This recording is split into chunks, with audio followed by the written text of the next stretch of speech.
Okay, everybody, so on to your health now this morning. Today is New Year's Eve, and everyone is always focused on making a big change for January 1st, but this can also create even more anxiety than is necessary. So we're here to help. Joining us now live via Zoom with some advice on this is Jess Weiner, cultural expert and podcast host of Dominant Stories. Jess, good morning to you. Great to have you with us. Good morning. Good morning. I'm so happy to be here with you too. Okay, so what do? Give us some tips to help us manage, because I think, Jess, that what happens is why people can't hang on to their New Year's resolutions is because they go too drastic. I think you got to be incremental.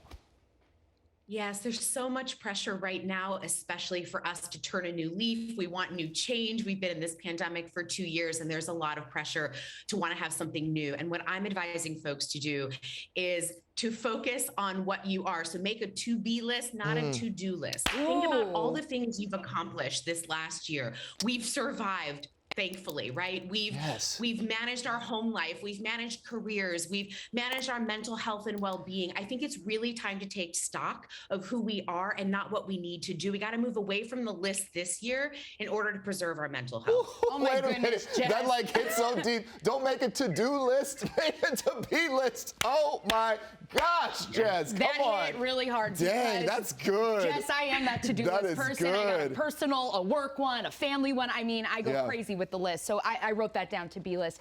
But speaking of going crazy, I want to talk about mental health and mental wellness. I think a lot of us have struggled. I know I have this year. And I think this time of year especially, right? The holidays cause a lot of mental anxiety and stress, as well as, like you said, Melvin, that anxiety of making these New Year's resolutions. What can people do to support themselves, especially those who are maybe feeling really low and unmotivated to find support?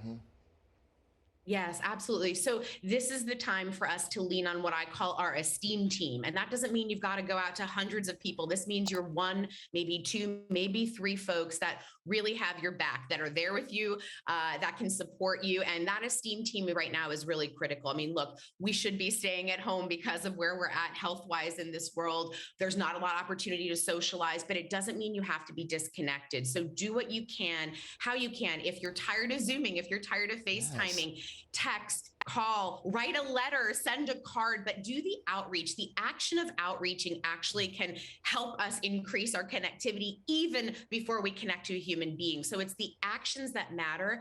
And I think right now it's about, again, taking stock and taking care and doing it in small steps. I think what happens right now is, look, tomorrow is a turn of a calendar day. January 1st won't erase all of this year of 2021, and it won't set you up indefinitely for 2022. It's just another day. So take some stock, take some time, take some deep breaths, and reach out to the people that you love and care about. Yes, Jess, you are extraordinary. I'm so happy that you're on our show this morning. You're amazing.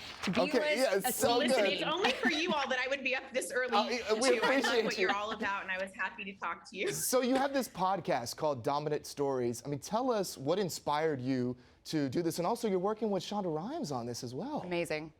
I am. I know this is a dream podcast. So dominant stories are the stories that we tell ourselves about ourselves. It's everything we're talking about, right? It's, I must make all these resolutions for January 1st or else I'm X. Or it's like, I'm not good enough. I'm not smart enough. I'm not pretty enough. It's all this negative self-talk that we tend to absorb in our culture, from our families, from the media. So dominant stories and our show is really about talking to these extraordinary human beings, artists and creators like Shonda Rhimes, and talking about how they challenge and change their dominant stories. And it's everything we're talking about right now. It's small steps of action that can rewire the way that we think about ourselves and our place in the world. Jess, really quickly, I want to bring up weight loss as a resolution. I know women especially struggle with this, and you're a partner behind Dove's Real Beauty campaign, as well as you work with Mattel on a more realistic Barbie doll. Quickly, can you tell us how important it is for women to see these messages that they are good enough? Absolutely. Listen, you are not your weight, and your body is nobody's business. So if you're going to do anything great for yourself this year, it is to really focus on living in the body that you're in, being as healthy as you can, mind, body, and spirit, and focus less on the number as an indicator of worth. And again, more on your relationships. Your mental health and well-being matters a lot more than what you see on that scale. 47% of women in the US this last year have gained weight during the pandemic. So if you're in that category, you're not alone. There are coping tools that we're using to get through this moment. Have some grace and space for yourself, and remember that you're a lot more than just what you look like. And space, and such great tips. Thank you so much for being with us this morning. You are such a gift to us. We'll be right back, everybody. Stay with us. This is Your Morning on Spectrum News 1. Happy New Year's Eve, everybody.